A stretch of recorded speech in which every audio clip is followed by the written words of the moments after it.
قال رسول الله صلى الله عليه وسلم নবীজি সাল্লাল্লাহু আলাইহি ওয়াসাল্লাম বলেন, মান আগলাকা বাবাহু দুনা জারিহি মাখাফাতান আলা আহলিহি ওয়া মালিহি ফালাইসা বিমুমিন। নবীজি বলেন, কোন ব্যক্তি যদি তার পরিবার বিরক্ত হবে এই কারণে, অথবা তার সম্পদ কমে যেতে পারে এই কারণে প্রতিবেশীরে ঘরে ঢুকতে না দেয়, যে প্রতিবেশীরে যদি আমার ঘরে ঢুকতে দেই তাহলে আমার ঘরে যারা আছে তারা বিরক্ত হইতে পারে, থুর হেরে খালি কেন ঢুকতে দেয়। এক আর একটা কারণ, যে আমি যদি আমার ঘরে আমার প্রতিবেশীরা আসতে দেই, আমার মালামাল দেখা, আমার মালামাল আবার চায়া বসে কিনা, আবার দিতে হয় কিনা, এই নিয়তি যদি কেউ ঘরের দরজা বন্ধ করে দেয়, ফালাইসা বিমুমিনিন, নবীজি বলেন সে মুমিন না। সে কি না? মুমিন না। ওয়ালাইসা বিমুমিনিন মান লাম ইয়ামান জারুহু বাওয়াইকাহ, নবীজি বলেন ওই ব্যক্তি ওই ইমানদার না যে ব্যক্তির অনিষ্টতা থেকে তার প্রতিবেশী নিরাপদ না থাকে, ওই ব্যক্তিও পরিপূর্ণ মুমিন না, খাঁটি মুমিন না। আমরা ইমানদার না যদি আমাদের অনিষ্টতা থেকে প্রতিবেশী নিরাপদ না থাকে। উনি পাশাপাশি থাকি, আমার থেকে উনি নিরাপদ না, প্রতিদিন আমার কথার কষ্ট, কর্মের কষ্ট, হাতের কষ্ট, পায়ের কষ্ট তিনি পেয়ে যাচ্ছেন। নবীজি বলেন, এই তুমি পরিপূর্ণ মুমিন না, তুমি মুমিনই না। এবার রাসূল বললেন, আতাদিরি মা হাক্কুল জার, এই তুমি কি জানো প্রতিবেশীর হক কি? তাহলে মনোযোগ সহকারে কথাটা শোনেন, প্রতিবেশীর হক কি তুমি জানো? তো নিজেই বলতেছে। নবীজি বলেন, এক নাম্বার, মানিস্তাআনাকা ফাআনতা, নবীজি বলেন ইদাস্তাআনাকা ফাআনতা, প্রতিবেশী যদি তোমার কাছে সহযোগিতা চায় তার সহযোগিতা করা, এটা হলো প্রতিবেশীর হক। প্রতিবেশী সহযোগিতা চাইছে, তার সহযোগিতা করা এটা প্রতিবেশীর হক। দুই নাম্বার, ইদাস্তাকরাজাকা ফাআকরাস্তা, প্রতিবেশী যদি তোমার কাছে ঋণ চায় তাকে ঋণ দেওয়া, এটা প্রতিবেশীর হক। সুদ ছাড়া। কি ছাড়া? সুদ ছাড়া। ঋণ আবার সুদ দিয়ে দিয়েন না, এটা ঋণ না। তাহলে প্রতিবেশী তোমার কাছে যদি ঋণ চায় তাকে ঋণ দেওয়া, এটা প্রতিবেশীর হক। এবার নবী বলেন, ওয়াইদাফতাকারা উত্তা আলাইহি, প্রতিবেশী যদি দারিদ্রতার মধ্যে পড়ে যায় তার সহযোগিতায় এগিয়ে যাওয়া, এটা প্রতিবেশীর হক। অনেকে ওই যে বন্যা টন্যায় হইলে আমাদের দেশেতে আমরা সহযোগিতা দাঁড়াই না, তো এটা শুধু আপনি আপনার প্রতিবেশী যে আছে এটা আপনি তার পাশে দাঁড়াতে হবে। নবীজি বলেন, ওয়াইদা মারিদা উত্তা, প্রতিবেশী যদি অসুস্থ হয় তাকে দেখতে যাওয়া, এটা প্রতিবেশীর হক।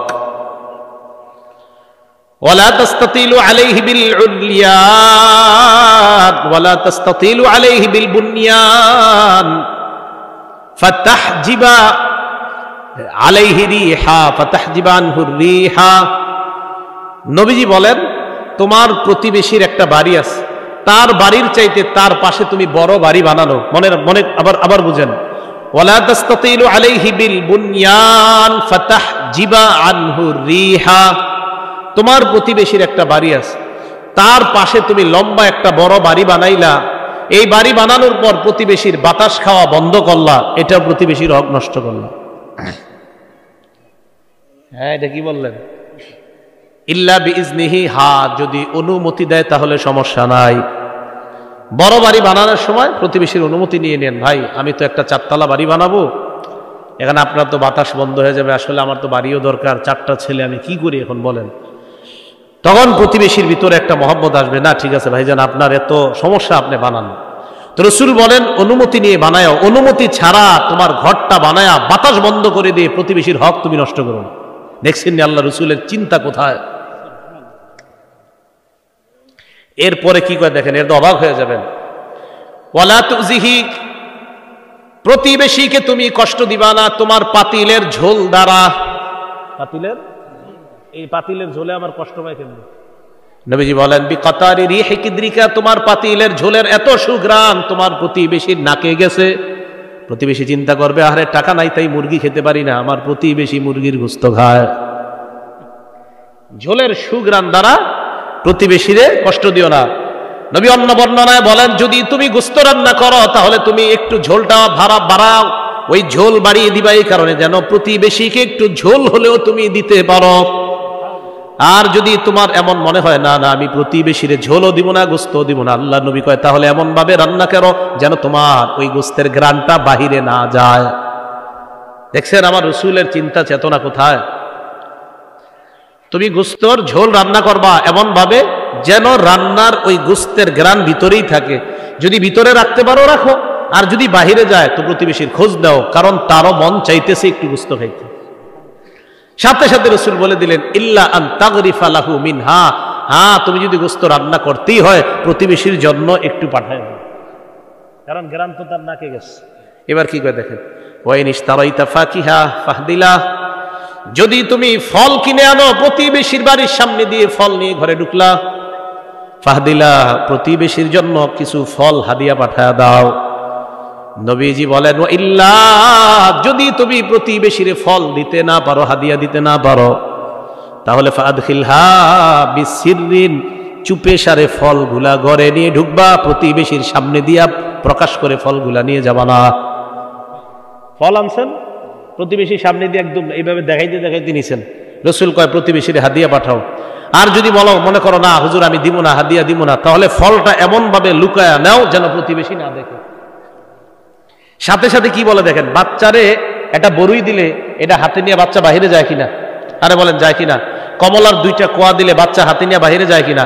রাসূল বলেন লা ইয়াখরুজ ওয়ালাদুকা বিহা, তোমার সন্তান যেন ওই ফল নিয়ে বাহিরে না যায়, লিয়াযিজা বিহা ওয়ালাদা, তোমার সন্তান যদি ফল নিয়ে বাহিরে যায়, প্রতিবেশীর সন্তান তোমার সন্তানের হাতে ফল দেইকা কষ্ট পাবে। তোমার সন্তান যেন ফল নিয়ে বাহিরে না যায়, ভাইগুলা পালন করেন। তোমার সন্তান যদি ফল নিয়ে বাহিরে যায়, প্রতিবেশীর একটা বাচ্চা আছে, ওই বাচ্চাটা যখন এটা দেখবে তার মন চেবে আরে আমার আব্বা কোনোদিন আনে না, তাহলে খাইতে হয় ঘরে খাও চুপচুপ চুপে চাপে। আর যদি তোমার দেখাইতে হয় তাহলে প্রতিবেশীকেও পাঠাও। ভাই কথাগুলো কি বুঝে আসছে? যদিও আমি বুঝাইতে চাইতেছি রাসূলের হাদিস, কিন্তু এটা বুঝাইতে গিয়ে কিন্তু অনেকগুলো শিক্ষা এসে গেছে আমাদের।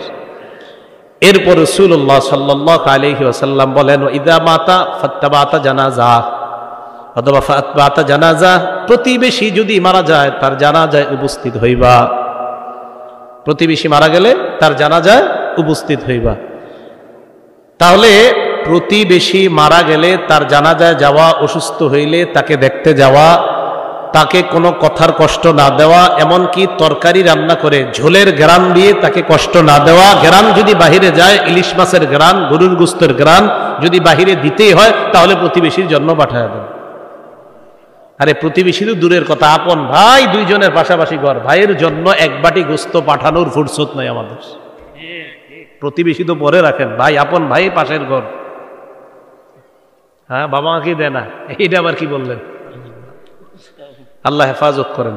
আচ্ছা আসেন, আমার মূল বলা উদ্দেশ্য, যদিও আমি সুন্দর সুন্দর কিছু কথা এসে গেছে, এগুলোর উপর আল্লাহ আমল করার তৌফিক দান করেন। কিন্তু এই যে নবীজি উপদেশগুলা বলে গেলেন, নবীর এই বলাটা কি হাদিস? হ্যাঁ, নবীর বলাটা কি হাদিস। রাসূলুল্লাহ সাল্লাল্লাহু আলাইহি সাল্লাম বলেন লা তুআদ্দান্নাল হুকুকু ইলা আহলিহা ইয়াউমাল কিয়ামাহ হাত্তা ইউকাদা লিশাতিল জালজাই মিনাশ শাতিল করনাই। নবীজি সাল্লাল্লাহু আলাইহি সাল্লাম বলেন প্রত্যেকের হক কিয়ামতের ময়দানে পুঙ্খানুপুঙ্খানু বুঝিয়ে দেওয়া হবে। এমনকি শিং বিশিষ্ট বকরি থেকে, শিং বিশিষ্ট ছাগল থেকে শিংবিহীন ছাগলেরও প্রতিশোধ নেওয়া হবে কিয়ামতের ময়দানে।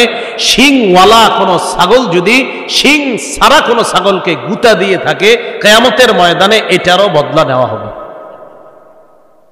এটারও কি নেওয়া হবে? এটারও বদলা নেওয়া হবে। তো রাসূল সাল্লাল্লাহু আলাইহি সাল্লাম যে বললেন আত্মসাৎ করা যাবে না, প্রতিবেশীকে কষ্ট দেওয়া যাবে না, নবীজির এই কথাগুলো যেন আমরা সবাই মেনে চলতে পারি, আল্লাহ তৌফিক দান করেন।